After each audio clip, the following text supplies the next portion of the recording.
आज एक प्रॉस्पेक्ट म्हणजे कदाचित तो माझा क्लायंट होऊ शकतो ह्याच्याशी भेट झाली.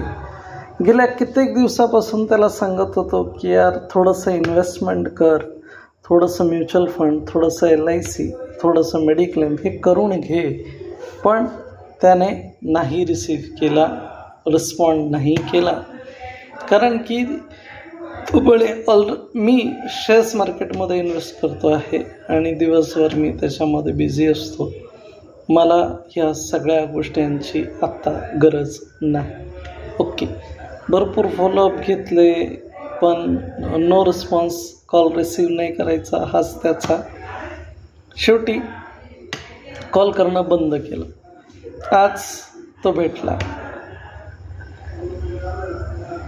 म्हणे आईवडिलांशी थोडंसं भांडण झालं कारण की जे काही फायनान्शियल गोष्टी होत्या त्याच्यामध्ये भरपूर लॉस झालं. आज सकाळी टिफिन म्हणजे मी वाटतो आणि सायंकाळी एका ठिकाणी मी जॉब करत आहे, म्हणजेच डबल ड्युटी. मित्र हो, शेअर मार्केट हा फार चांगला आहे, त्याबद्दल वादच नाही आहे.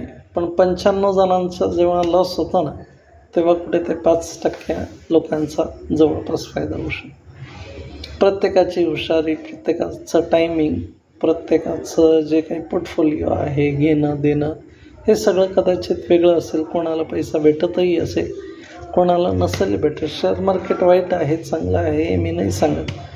पण वस्तुस्थिती अशी आहे का जो मुलगा आज काही कॉन्फिडन्स होता की नाही यार माझं सगळं होऊन जाईल, मला कशाचंच बॅकअपची गरज नाही आहे, एकदम बेस्ट आहे, कॉल रिसीव नाही करायचं, एकदम A1 जिंदगानी, 3 वाजेपर्यंत फुल बिझी मस्त.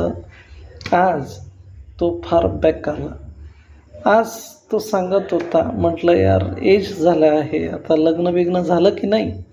नाही म्हणे, पोरगी कोण कशी देईल, काहीतरी दाखवावं तर लागेल, काहीतरी इन्कम तर असेल तेव्हा कुठे ते विचार करू शकतो. ऑलरेडी 28च्या आसपास कदाचित असेल, I don't know the exact birth date. But विचार करा, एक जीवनाचं एक म्हणतो ना एक वेगळं लाईफ असते, ते सुद्धा आज तो म्हणजे कंप्लीट नाही करू शकत. का तर काही चुकीची गोष्टी झाली. पॅरेंट्सचे त्याला सपोर्ट करत होते, आज नाही करत. का फायनान्शियल बर्डन का त्या पॅरेंट्सने फेस करावं. तुम्हाला एवढं मस्त शिक्षण दिलं, एवढं मस्त कॉलेजमध्ये भरभरून ज्या काही गोष्टी असतात, तुम्हाला गाडी आहे वगैरे सगळं दिलं.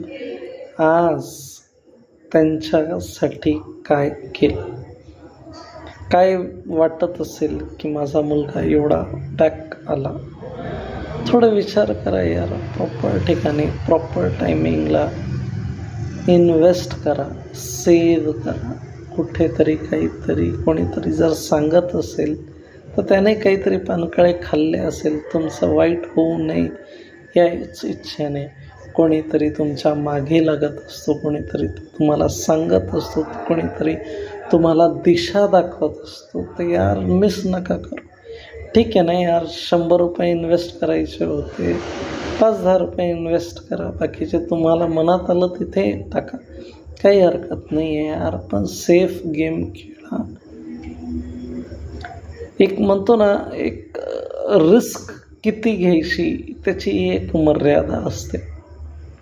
किती अंधाधुंद रिस्क घेतली, आज कोणाचं नुकसान झालं.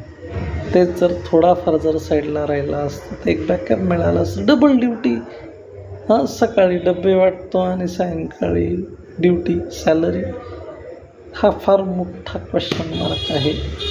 विचार जरूर करावा. थँक्यू.